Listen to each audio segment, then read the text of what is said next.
Hello, everyone. Good evening. As we just wait for everyone to join, we're just going to give it a couple more minutes, and we have some housekeeping rules that I've put into the chat box. If you guys can please just take a look at those, and also just please make sure you mute your mics unless you're speaking. And of course, type any questions that you have directly in the chat box, and we'll address them throughout the meeting. And of course, we have some links to our social media sites, YouTube, Facebook, Twitter, you name it, we got it. So please click on those, check us out. Like, add or subscribe to all of them, please. And we'll get started in just a couple minutes.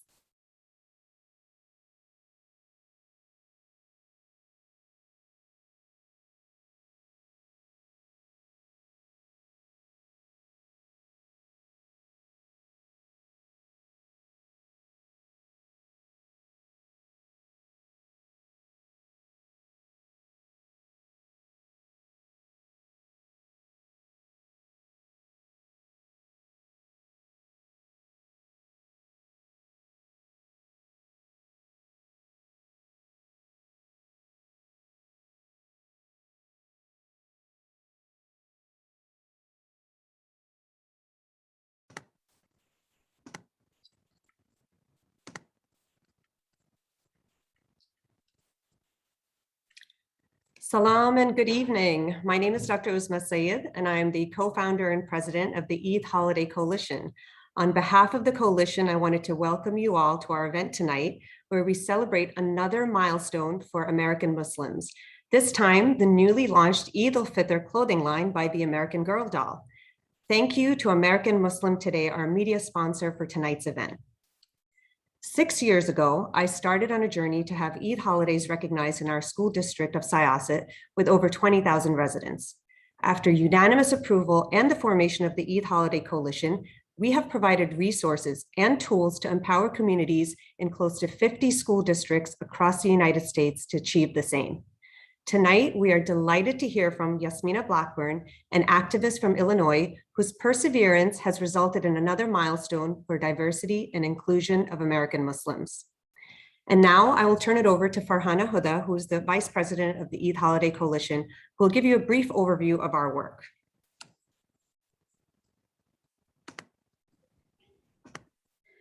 I have a little presentation for you guys to enjoy. So I guess we can start from the beginning, as Uzma said. Let me just present my screen. 2016, where it all began, Syosset became the first district to adopt Eid holidays on Long Island, and the movement for the inclusion began. Over the next few years, we've been able to find parent representatives across Long Island, being able to connect them to each other in order to get more Eid holidays passed in their own respective districts. Through this coalition, we've been able to work together as a team, communicate, share resources, and support each other, and have been able to get so many districts passed and many more pending approval down the pipeline. We've also had some national success, as Uzma has mentioned, in Pennsylvania, Virginia, and Syracuse.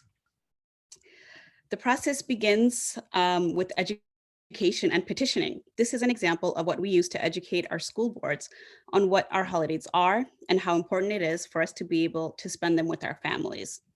This is an ongoing conversation and has even led to more D&I initiatives to be introduced to our districts, such as halal meals, committees, and more diverse programming in general.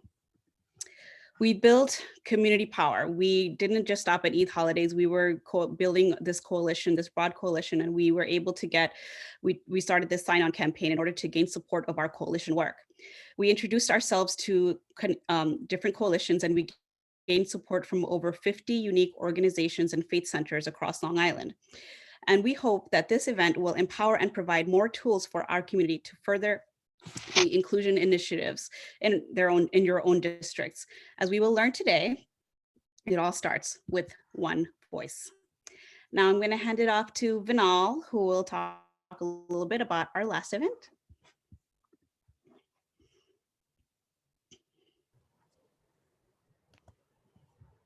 Salam everybody, I hope that you all are doing well. I have the pleasure of introducing to you guys a short snippet from our previous event with Aqsa Altaf. She is the writer and director of the Disney Films a short film from Disney Studios called American Eid. This film, aptly named, depicts a journey of diversity and inclusion for young Muslims struggling with celebrating their holiday. It was an honor to speak with Aqsa and regarding her film and sharing her excitement over the film's success. What was most meaningful aspects of the event to me was Aqsa's delight in the achievement of getting her film on such a large platform such as Disney Studios, and her ability in sharing a story which is very much a story of many of us and our children. And I would love to share a segment of that event with you guys right now. Give me a minute.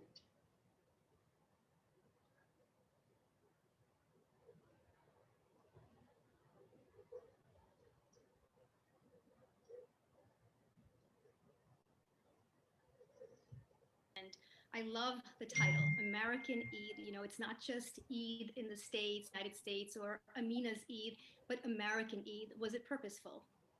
Yes, it was, because that was how I was describing. I was like, this is my American Eid. It was very lonely at first. And I realized for me to come home, I had to make my American Eid my own. And that means going out and just talking about it until everybody was just like, stop. And that's been my mission, just talking about Eid. And honestly, it's been such a rewarding experience, because the minute I started making this film, every Eid, I will get a holiday from my coworkers saying, Eid Mubarak. That's never happened to me. You know, and they would be like, take the day off. That's never happened to me. I feel like I'm finally home. Like the home has embraced me, and now I am home. Like before that, I was just a stranger in this land. And did what Eid means to you back home in Kuwait, is it different from what it means to you today in the States? It is only the family aspect of it, because my family's still back home, and inshallah, I will immigrate them here one day. But other than that, it's like once they come here, it'll be exactly how it is. But the fact that I can talk about it and take the day off and celebrate it, even remotely with my family, and then just be able. An absolutely wonderful event, a great story of inclusion and diversity. And that's twofold, of course. The fact that not only was the story inside the film regarding that, but also the fact that Disney Studios, such a large platform, has added this film to their lineup and is sharing it with the masses. And of course, on that same note, I will turn it back to Uzma to talk more about our Meet the Maker. Thank you, Uzma. Thank you for that recap, Vinal. Now it is my pleasure to welcome Yasmina. Yasmina is a Chicago-based activist, writer, and speaker. She focuses on issues involving Islamophobia, equity, and civil rights. She's a former board member of the My Jihad Public Education Campaign and a TEDx speaker. She has been published in the Huffington Post, Al Jazeera, Vancouver Observer, and others, and was noted as one of the top 15 bloggers in 2015 for Huffington Post Religion. She is married with 2 kids, ages 18 and 19. Welcome, Yasmina. Thank you so much. Hello and assalamu alaikum. And I want to thank you for having me, but also I want to reiterate how in awe I am of your work. I can't believe what you accomplished in New York. And, you know, that motivates me maybe to take on another pet project in the Chicago area to try to get Eid on the calendar in Chicago schools.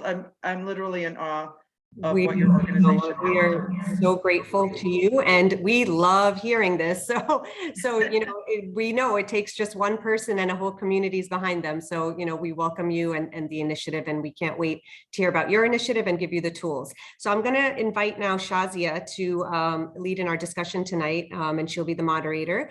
Shazia Khan is an award-winning broadcast journalist and one of the first South Asian American Muslim females to report local news in New York City. She has covered everything from 9/11 and its aftermath to general news and features, including the inaugural White House Science Fair with President Obama. Take it away, Shazia.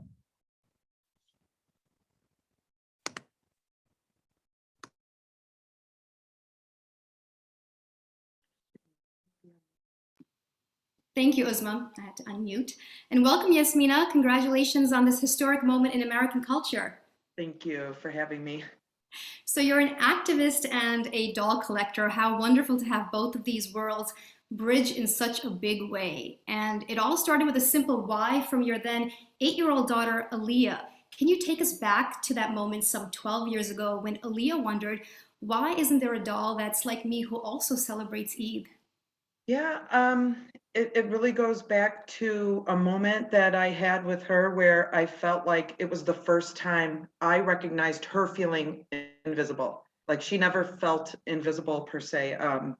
At school, she went to Sunday school, like probably all of our kids have done, and she really, just thought that Eid is a normal thing. And but when she was in school, yeah, there she is. When she was little, she's turning 20 on Sunday. But yeah, she loved American Girl. And yeah, she was at school one day and they had celebrations for all the different holidays, and they did all of this artwork, and she came home in tears. I have a son too. I think it didn't affect him or whatever, but for some reason it really was Aaliyah that it really hit me in the heart, because she was really affected by it. And at the time, I was able to talk with the school and do a Band-Aid fix, and we got some songs and things in there, and she was so happy. I think she didn't realize I had made the phone call, but it was just a Band-Aid fix. It wasn't something that stuck the way your initiative has stuck in New York. It was just something temporary, but also you could see we loved American Girl. That's my mom, celebrating Aaliyah's birthday in the Chicago store. And yeah, we used to just like make our own, hijabs for the doll and, do our own thing. But she used to ask, can you imagine if we had a doll that looked like me or celebrated Eid?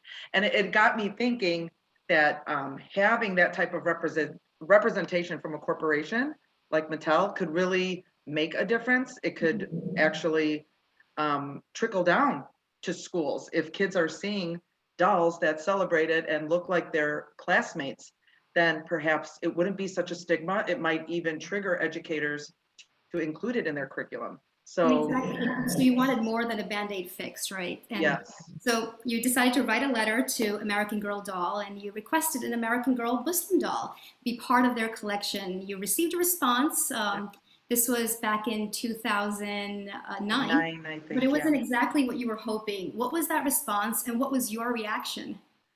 Yeah, I was surprised to get a letter back from the then president, who's no longer the president. So that was exciting. But then when I read the letter, it wasn't as exciting, because they were turning me down, and it wasn't like they were saying, it's just not in the cards for right now, or some kind of blanket boilerplate response. It was really saying, we have no intention to do any Muslim representation in the line. And it kind of was shocking. And they basically said, if there's any religious holidays existing in the stories of existing characters today, it's just kind of a coincidence, because we're trying to represent maybe an immigrant or something, and that just might be part of their story, but we don't do religion. So that's what they said. So that never really sat well with me the whole time, because I, to call other holidays not religious, but to say that something we celebrate as Americans is religious, just kind of seemed like a double standard. So, I filed it away in a shelf in my kitchen for years, and I just always kind of let it churn in my head until last year. You didn't lose hope, right? And then, so it was about a year ago that you decided to push forward and write a letter, an editorial to Huffington Post, and also put together a 7-minute podcast pitch to American Girl. Why did you decide to switch gears and change your strategy? And make something that was very private, like a private letter, more public this time around? Yeah, and actually I was looking back at some of it yesterday, and it was actually November of 2019 that I reached out. And it was, I think the spring that the following spring, they reached out to me, and then it was in the summer when we were developing. But yeah, I really believed the impact, and I still think I can see it happening already, even though it just was released. I really thought the impact can make a difference. And I didn't think it was fair. I really did think it was a double standard, and I just decided to put on my business hat. I'm a proposal manager. I've worked in sales. I kind of understand kind of the big picture companies when they take a stance or they have a culture that they represent publicly. And I kind of dug in a little bit to find out what that culture that Mattel, who owns American Girl and American Girl, what that was, and to see if it really aligned with their actions. And I realize, you know, they're a company to make money, you know, that is their bottom line. You know, they're not a civil rights organization, but at the same time, they do have a responsibility too, if they are going to, you know, call themselves American Girl, or they're going to, produce products that are supposed to represent all girls, then, you know, then they should do that. So, yeah. Pledge that they signed on to promote diversity in the workforce. That's right. They did. They signed on to the diversity pledge, and that is more than just talk or marketing fodder. That is something that they commit. Their CEO committed to doing diverse activities that actually do affect society, positively. And that's the change that I'm seeing differently from 2009 till now. Corporations are actually acknowledging they have power to change society, and they're actually locking arms as CEOs in this diversity pledge online. If you Google it, CEO Diversity and Inclusion Pledge, my organization, I'm so proud that I work for, has signed off on it. A lot of big name corporations, Mattel has, and when I saw that to me was like, your aha moment. You're like, this is it. That's right. They've pledged to this, so now, I need an answer as to why we're not included in anything, in no stories, in nothing. So yeah, that triggered it. And fulfill your pledge to yourself and your daughter to have this American Girl Muslim doll. Yeah, and to all Muslim girls and families, but also to non-Muslim girls and families. I feel like I'm almost getting more reaction from non-Muslim families, in the sense that they've been waiting for this too. They need permission to understand that we are part of them. Like, sometimes you need that permission from a powerful entity like a corporation to, understand that we're all Americans, and to learn. We're just going to rewind a little bit. When you tell me a little bit about the response from American Girl, it was very different this time around. How did you receive the news? It's quite a story in itself. Yeah, this one I didn't really share yet, but I literally was boarding a plane with my daughter. I think we were going to spring break to Florida or something, and I had my boarding pass on my phone. I was walking onto almost to the tarmac where they're gonna check your ticket, and the phone rang, and it was American Girl. It was the representative of the president saying, we want to talk to you. And I'm like literally 2 people away from trying to get on a plane. I had to hang up, and I'm like, I can't believe I have to hang up this call. and then I'm like, can I call you tomorrow? And she's like, oh, I'll be out of the office for a week. I'm like, of course. So yeah, I had to just like, just be really anxious for about a week until I was able to talk to them. And when I finally did, they were really gracious. So that's the focus I really want to have, like, publicly. If people, I know the story of the letter and all that is fun, and it is important, but also they have new leadership now. It's a new era now. Yeah, absolutely. And they invited me in to help the design team. So I am absolutely grateful to them, and they are walking the talk now. So tell me a little bit about what was going through your mind during that week when you were waiting for the call back. I can just imagine. Yes, I was like, okay, I blew it, because the time, why did I have to go to Florida? Like, why couldn't I haven't traveled in a long time. Like, of course, so I was worried that, because you never know in business too, it's not over until the deal is closed, kind of thing. Even until a couple of weeks ago, like I still held my breath until I saw it. So like, you don't know for sure, like, it's, anything can happen in business where it can get kiboshed or something like that. So yeah, I was anxious, but then once they started calling me and I started talking to other people from marketing and design and different folks, then I realized it was real. And they invited me into meetings to start talking about the products. Which was wonderful. It wasn't just about your idea. They wanted, and then they were just going to take off. You said they were very sensitive to making sure this doll meets the main criteria. Tell me a little bit about that design process. Yeah, that part was fun. I'm not a designer. I'm a writer. I'm an abstract thinker. I'm not really good with colors. So being on that from that vantage point, I kind of felt like I didn't belong on there from that vantage point. But oh, cute pictures. And but I did feel that I belonged at the table there from the perspective of making sure that it was culturally accurate. What I was worried about is that they would come up with, what's that?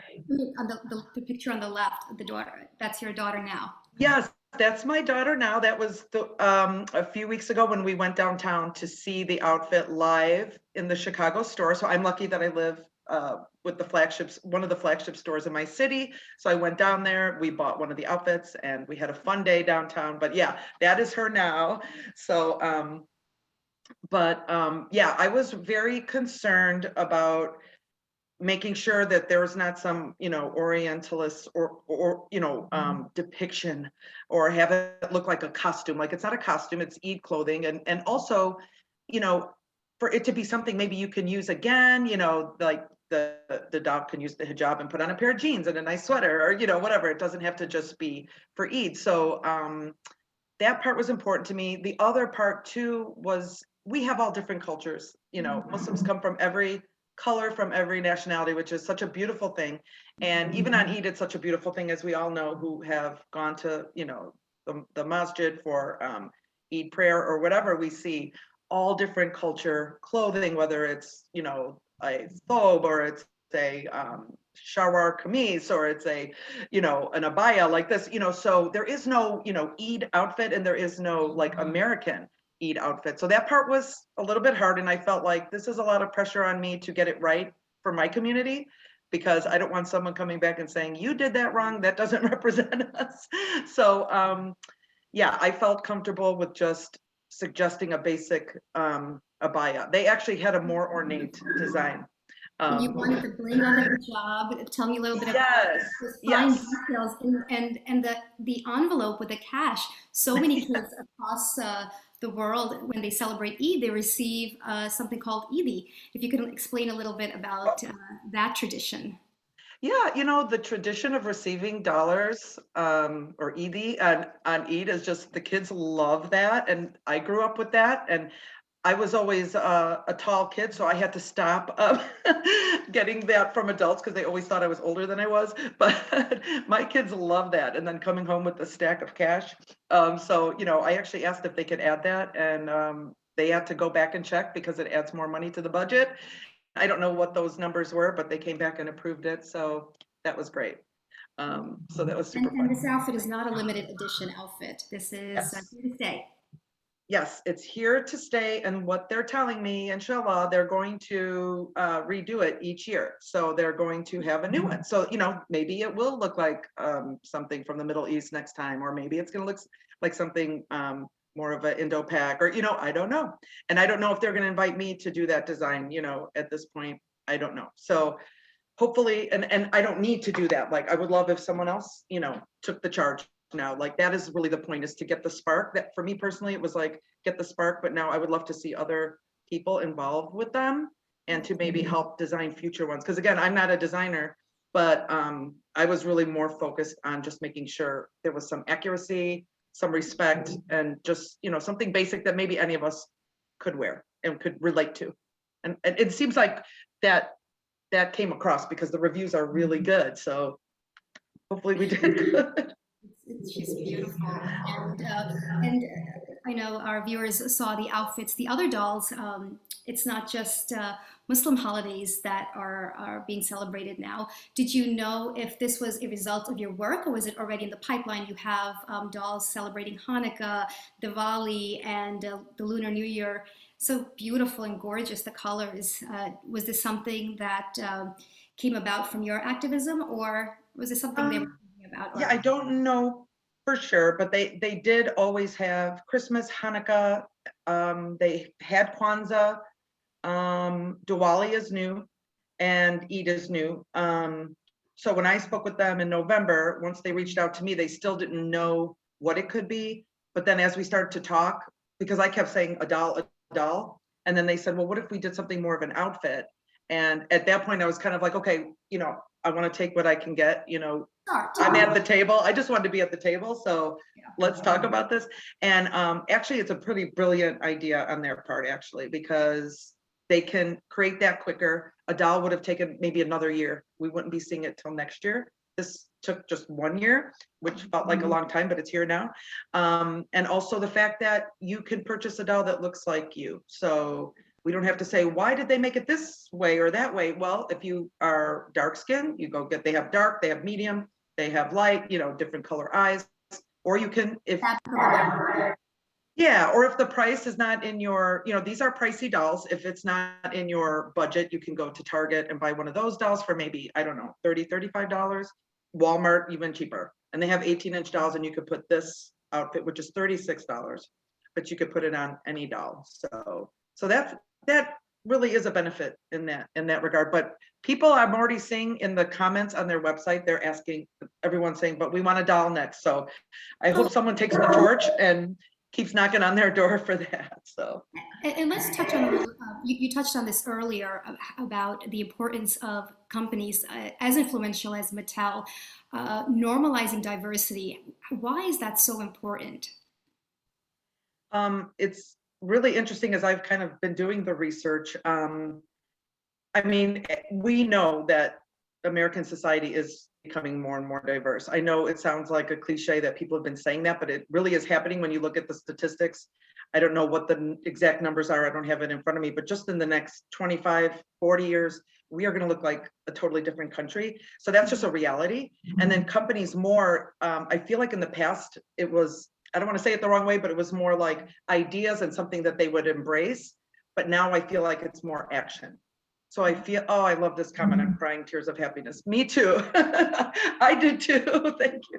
But no, I think now it's really happening. Like it's not just talk anymore. I think companies realize that to maintain a diverse workforce, they have to talk the walk, and they're learning now that they do affect society. So they can affect society negatively, or they can affect it positively. And you know, whether we want to embrace that idea or not, we do live in a capitalist society. This is where we live, and corporations, you know, do make a difference. One thing, when I was looking at my original blog, I forgot about a thought that when I go to work, being with a company that is so diverse and that values inclusion, I feel kind of in a bubble away from Islamophobia or xenophobia of any kind. I don't know if any of you feel that way at school or anywhere else, but then when you leave work, you turn on the news or you go into a store and you feel some kind of Islamophobia or some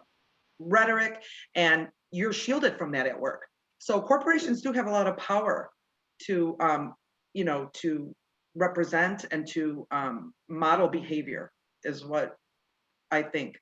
So, and I see there's a lot of comments coming in, but. Yes, yeah. I'm actually going to pause right there. Yasmina, this is just amazing. And we have so many questions in the chat box, and people are just dying to speak with you and have their questions answered. So we'll take a few minutes here to take direct questions from our audience. I think Karima had a question before, her hand raised. If you want to go ahead and unmute yourself, and you can ask Yasmina your question now. It was accidentally done, but I'm very proud of this whole thing and the way it came out. So bravo to all of you who have worked in this direction and to get this thing started. So thank you so much for doing whatever you guys did. So thank you. Thank you. All right, Mariam, I believe you have a question here. Mariam Dar, if you want to go ahead and unmute yourself. Assalamualaikum. My name is Mariam Dar, and I have a question. How did you feel when you were approved to make this American Girl doll into a Muslim? Great question. It's nice to meet you, Mariam. And I was ecstatic. I was just thrilled. And I actually had to sign a piece of paper that said I really couldn't talk about it. So I had to kind of bite my tongue and keep it quiet to myself. So I'm glad now that I can talk about it and that I don't have to keep it as quiet. But yeah, I was super happy. And to see girls like you excited, I don't really have words. It makes me really happy. Thank you. Next, we have a few questions from Tal. If you want to unmute yourself, you can go ahead and ask Yasmina your questions.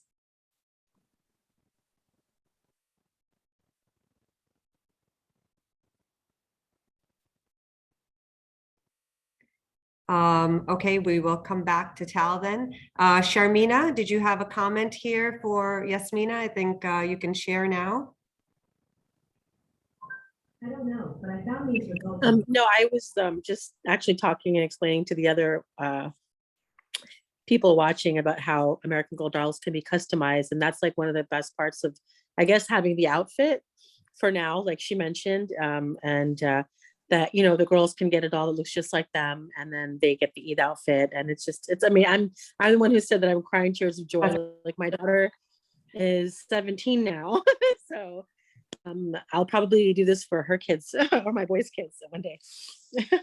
Yeah, that was so nice of you to share. I wanted Yasmina to hear that you're crying tears of joy because we just love, you know, the emotion. This is really a historical moment for American Muslims, you know, for many generations to come. And so, you know, Muslim Americans of all ages right now are really celebrating thanks to Yasmina and American Girl and Mattel. I see here there is a comment from Safia. If you want to share, you can unmute right now. I didn't really have anything to share. I just wanted to say that without you, this Muslim doll would have never happened. I'm so proud that now we have a Muslim American Girl doll. Oh, thank you for your comment. That's so sweet. And I want you to know too, a lot of kids and a lot of parents did ask for it before me too. So it's not only me. I basically stand on their shoulders. I think I was maybe the one that got to crack the door open finally. But I do share this with all of you, and just, you know, all of you are part of this. I feel like all of you have done this, to be perfectly honest. So I share it with you. We have a comment here, or a question rather, from Elias. If you want to unmute yourself, you can go ahead and ask Yasmina your question.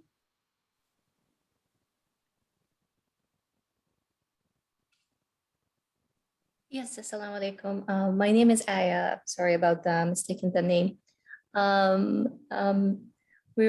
This is wonderful. Thank you so much, Jazakumullah khair, for this initiative. It's wonderful. And my question is about the outfit colors and the choice of the blue and pink. Can you tell us a little bit about how you choose it, and is there a story behind why you chose these colors? We would like to know. Thank you. Yeah, that's a great question. To be honest, one of the few things I did not really give feedback or have input on was the color. So I actually, at first when I saw it, I wanted to suggest maybe a different color, maybe green, I don't know. So they said, no, it's going to be pink and blue. So I didn't push it. I was at the table and I was so happy to be there. I didn't want to be a pushy person. So, but it has grown on me. I actually like it. I think when it's next to the other outfits, maybe people like it stands out because next to the Diwali or to Christmas or whatever, it just looks different. But I think I look at it as standing alone because it's its own thing, and it has grown on me. And I love the idea that you can mix and match it. Like Shazia has an awesome pink hijab on right now, and with a different color, so I love that you could do that. But everything else, as far as like, the embroidery, how much ornate, design there would be, the bracelets, although I would have liked maybe bangle bracelets, but that's okay. Even the bling and just having a one-piece hijab, because I thought even non-Muslims who are getting this, for the first time, they don't want to have to learn a tutorial on how to wrap or whatever. It's like, slip it on, make it easy. And and then you could still play around with it. You could pull it down, you can kind of shape it and stuff like that. So yeah, it's growing on me. I hope it's growing on all of you too, the color. That's great. Mariam, I think you had another question for Yasmina. Yeah, I have one more question. What was your daughter's first reaction when she found out that you made this American Girl that was Muslim? She said, "Mom, I'm proud of you." So I thought that's pretty cool, because it's usually, us moms telling the kids that we're proud of them when they do things. But to hear, I love these comments. To hear your child say that to you now that she's a young adult, that just made me really happy. And it also made me think that maybe I'm setting a good example for her to do these kinds of things. My daughter, she has her own causes too. Now that she's a young adult, she has given speeches on mental health awareness. On her Instagram, she talks a lot about mental health awareness, and that's an issue that's important to her. So, and you know, when I was young, we didn't talk about mental health awareness really at all. It was a stigma when I was young. So, so I feel like she has her own causes, but we kind of bounce off each other this energy that, you know, maybe I'm doing the doll thing and she's doing that, but we're actually doing things together by trying to make changes in the world, like better changes. Thank you. That was amazing. And we'll head back to Shazia now. And please, everyone, keep sending in your questions for Mina in the chat box. Osman, thank you. I just want to talk a little bit about, you know, you have everyone congratulating you, and I'm sure you're inspiring so many people, young people, adults to make a change. And you defined activism as a mindset, and I love this. You said, you know, you don't need a fancy resume to bring about change. You've also said that you don't need permission from anyone but from yourself. Can you give some tips on how the everyday child, teen, adult can be a catalyst for change? That's a great question. Oh, I feel some, do you guys hear that? Okay, sorry, there was a little noise.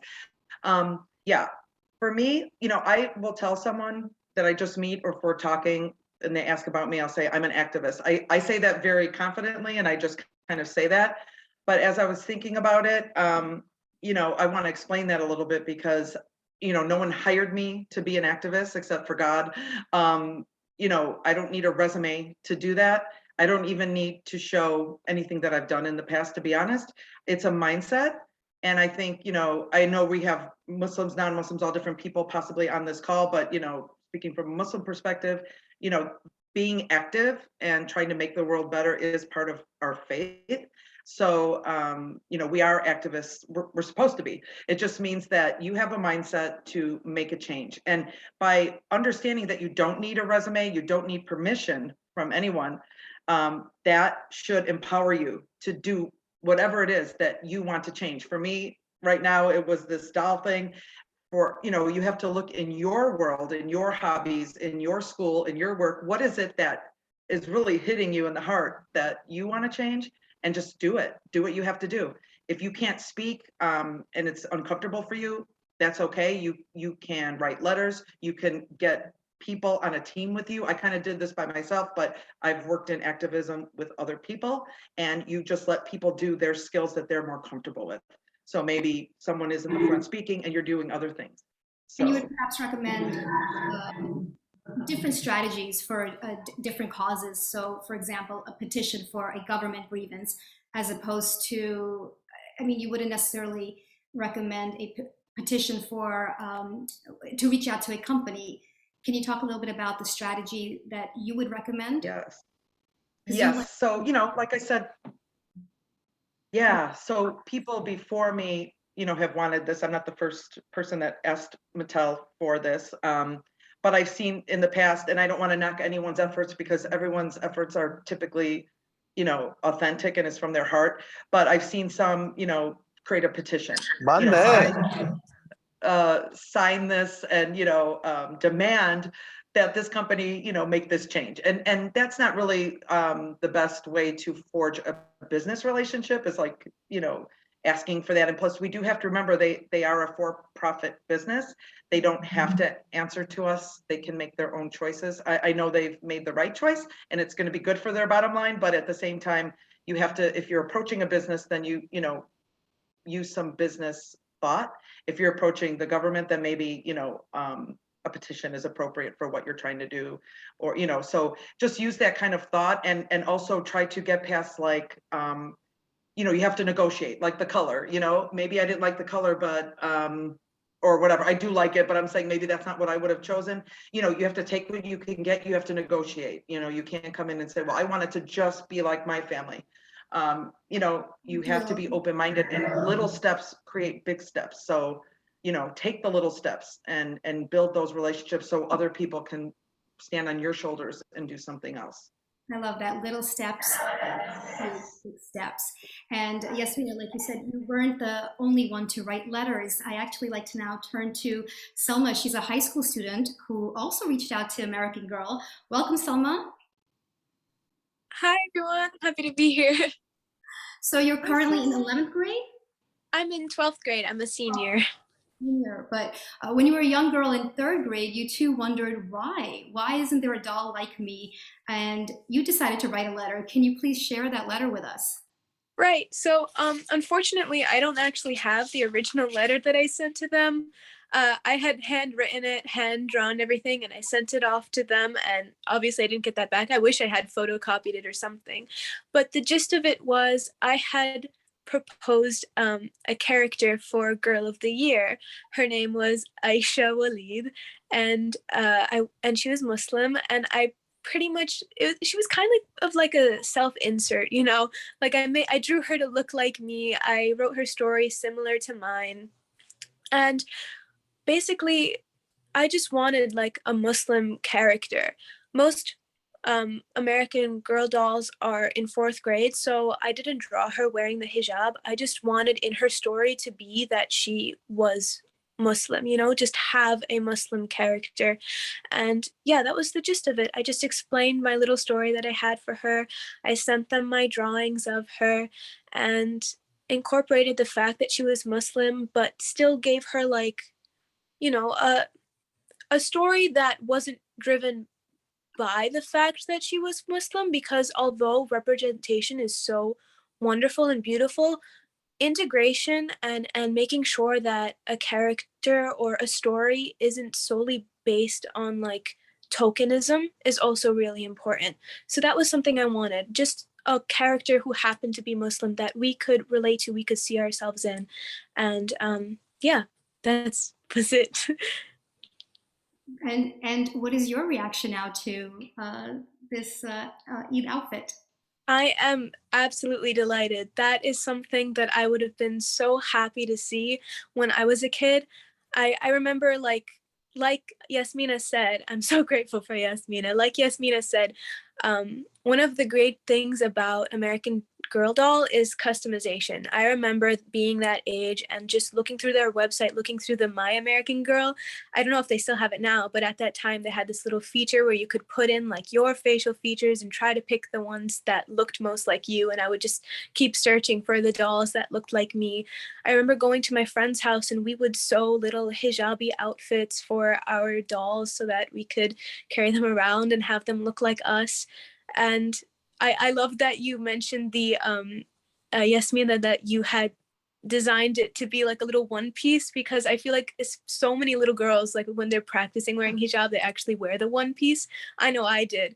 So that is just so delightful. It's something I would have been so happy to see as a kid, because we did not get that much representation. We did not have many dolls or figures to see ourselves in.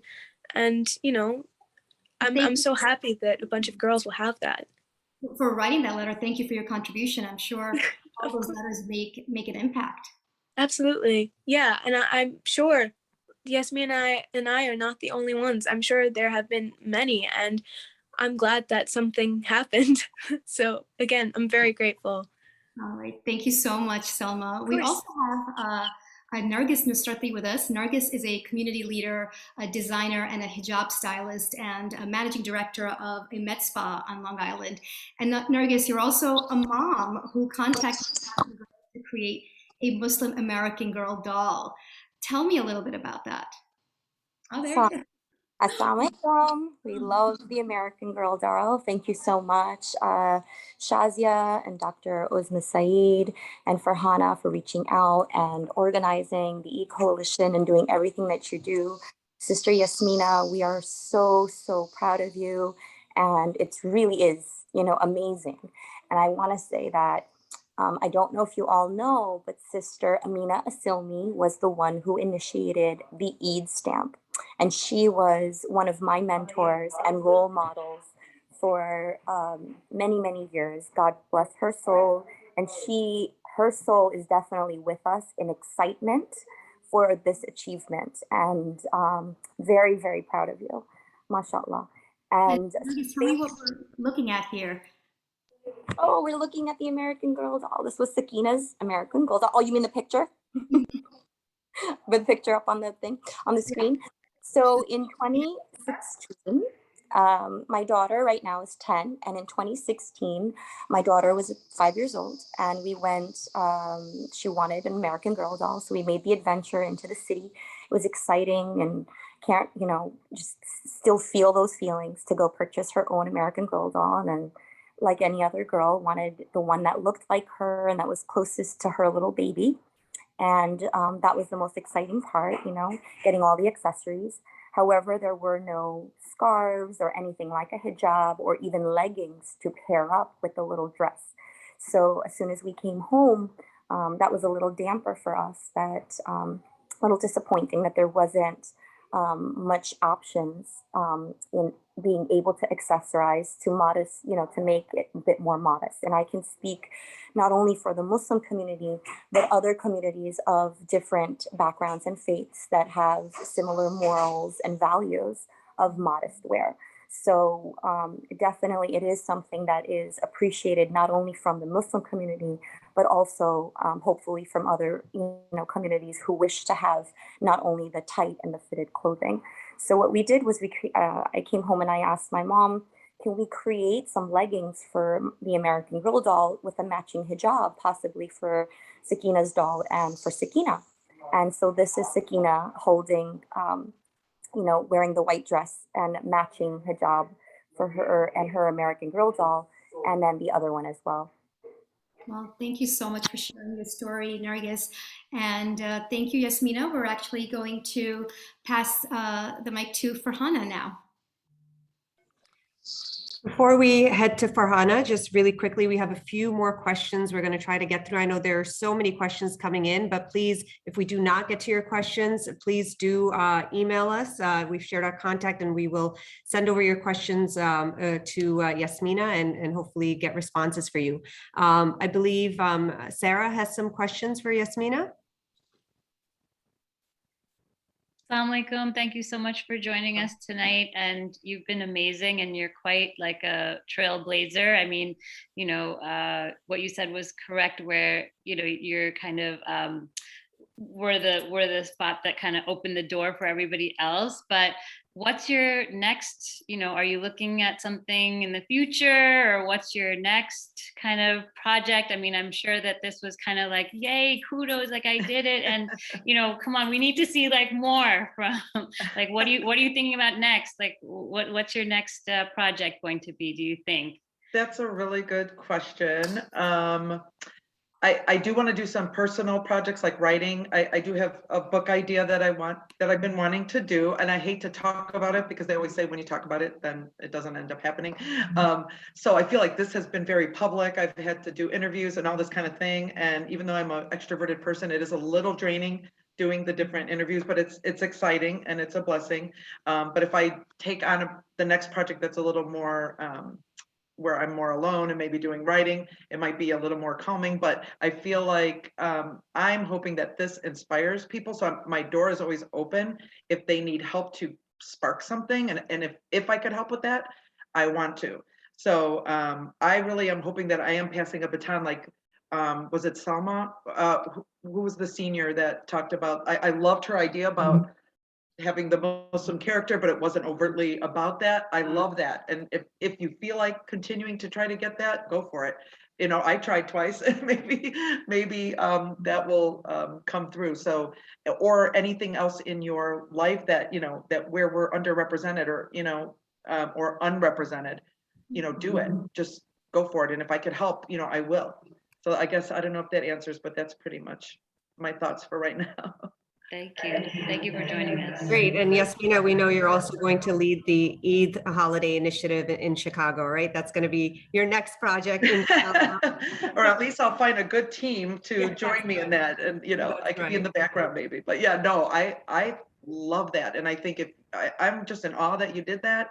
Just absolutely in awe. And I know New York is very diverse and maybe it's easier, you know, but Chicago, LA, like these big cities, there's no reason for us not to try to continue that. So yes. Absolutely. I think we have a question from Hanan. Did you have a question for Yasmina? Go ahead and unmute yourself. So, I'm gonna go to the American Girl doll shop and I'm gonna buy the clothes. So I need to buy a baya.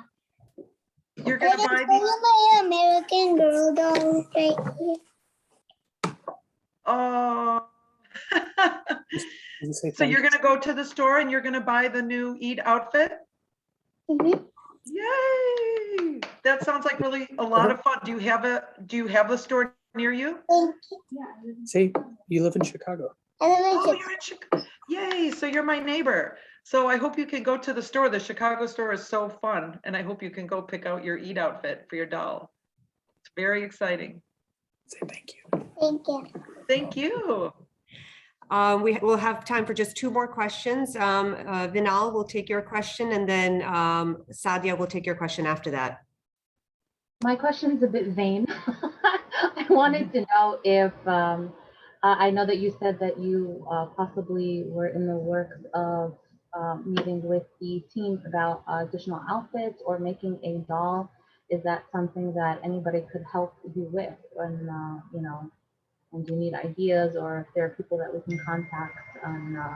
And on the second part is whether you know offhand, I love that you said that corporations are models for behavior. And do you think that there are particular departments or people to reach out to specifically to start pushing any initiatives that people do have? I mean, I don't want to call customer service because they're just going to sideswipe us and put us somewhere else. So is it like director of marketing? Is it director of somebody? Is it public relations? Like, what do you think is that segue to get into the door and start, you know, making the change? It's a great question, and I've been not you know, keeping it close to my chest, but in the sense right now with all this excitement, I've just been passing people to the PR department there. And I've just been trying to be careful because I don't want to alienate the relationship, the business relationship, because so many people, not just us, so many are like, who can I call? Can I, you know, and I just don't, I don't want to be a pain to them. And I don't know if they still want to work with me because I have done a lot of PR now. So it's been good for them, but I don't know what their feelings are about that. So, and again, I kind of want someone to take the baton. Like I would like, if you were interested, you know, for someone to maybe take it to the next level. So perhaps when this dies down a little bit, I can have a follow-up conversation with them and say, you know, there are a lot of people interested in the community to work with you, maybe on the next designs or on other products, and, you know, who can they contact, and is it a real like connection? Can I make that connection? So, you know, I can try, and I will try to do that. So.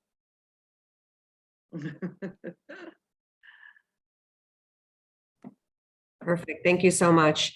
And our very last question, I think we'll have either Sadia or Farhana. I think one of Sadia, your questions I think was already answered. So if you have a different question, you can go ahead. Okay, I actually have a very quick question. It's about the October 2021, I don't know if you can see it, edition of the American Girl doll magazine. So I received that coincidentally. You know, it lined up with this meeting today. And one of the questions that I had was, so when you flip through it, you go to the, of course I had it bookmarked, but now I lost it. When you flip through and you find the page about the variety of different cultures, the celebration of cultures section, it has 6 different dolls that are coming out as of October. And I don't know if you guys can see those very well or not. And of course, you know, center stage is our Eid doll. But one of the questions that I had for you, Yasmina, was, do you know if there were other cultures or other folks that were also petitioning for dolls, you know, for their cultures? And if so, did you get to meet with them, talk to them? Was there any kind of collaboration on that front, or is this all completely done independently? I did not collaborate with any of the other designs. The only new one, again, being Diwali, and I don't see a lot of press and all that on that. Not that it doesn't deserve it, but I'm wondering maybe they didn't have the interest maybe that our community did. So I don't know how much feedback they got to create that one, but I know they were really sensitive about making sure about the accuracy, like even the Lunar New Year, they used to have Chinese New Year. Yeah. Well, there's more Asian cultures that celebrate Lunar New Year than just China. And even I've had some people say, well, this outfit's beautiful. They always kind of do Chinese things, but I'm Korean or I'm Japanese or I'm Indonesian or something like that. So that's why they changed it to lunar. So you could see they're doing different things to try to accommodate different communities. The Dolls of Color, I mean, that is a huge advocacy group that constantly pushes them for new characters, and they're always coming out with new Dolls of Color and you know, that kind of thing. So, but yeah, I did not work with them directly. Or perhaps your initiative sparked them to think about, well, if we're gonna introduce the Eid holiday one, then we need to also have representation from, other cultures as well. So it perhaps felt like that, yeah. and I want to believe that's what it was, but I can't say for sure, so I don't want to take any credit at all for that. But yeah, Thank you. Sure, thank you. All right, thank you, Yasmina. Farhana, if you can just unmute yourself. Hi, so yeah, that's an interesting question because it really ties in directly to a lot of what we experience in the Eid Holiday Coalition work. A lot of times when we are asking for Eid holidays, they say, well, while we're at it, we're gonna add in the Diwali and the Lunar New Year as well. But it all, like we were been saying, this recurring theme during this event is that it just starts with one voice. You really only need one person to question things and say, hey, this is not what I want for my life, and you just question it and it starts at that point. So thank you so much. And I don't know about everyone else, but I'm like really emotional thinking about all the little girls who now feel so represented by such an iconic company like American Girl. I mean, who would have ever thought?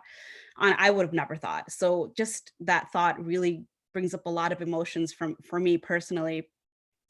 Everything you've mentioned today about how you were able to achieve your goal, it completely aligns with everything that we stand for here at Eid Holiday Coalition. We use a lot of the same tools, we use a lot of the same strategies in order to get our districts to accept the Eid holidays and have schools closed for our children.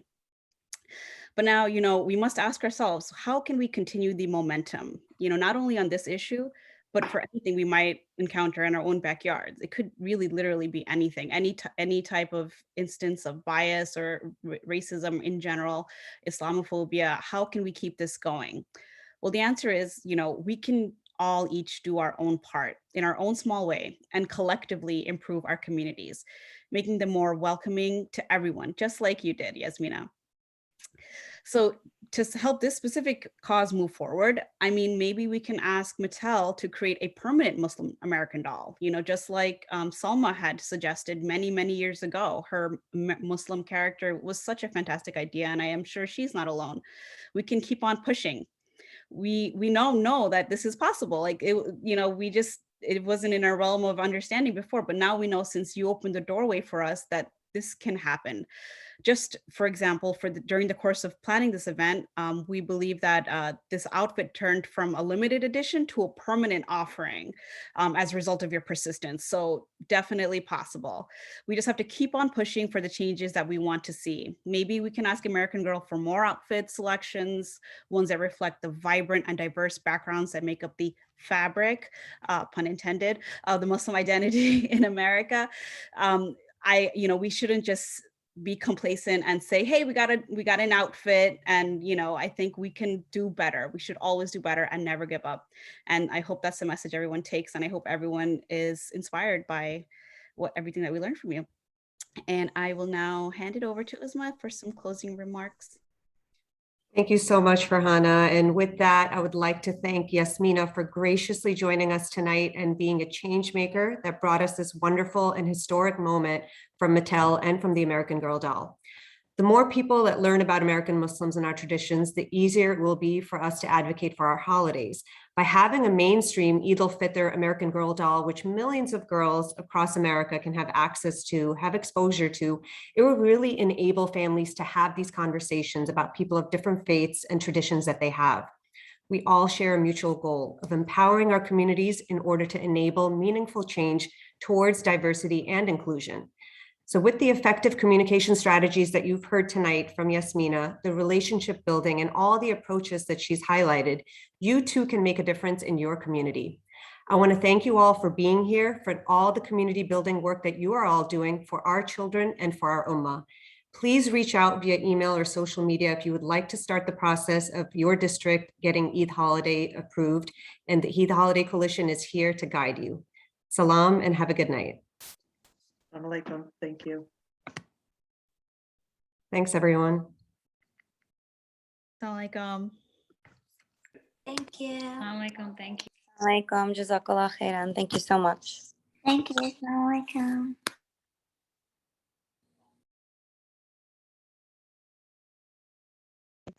Thank you.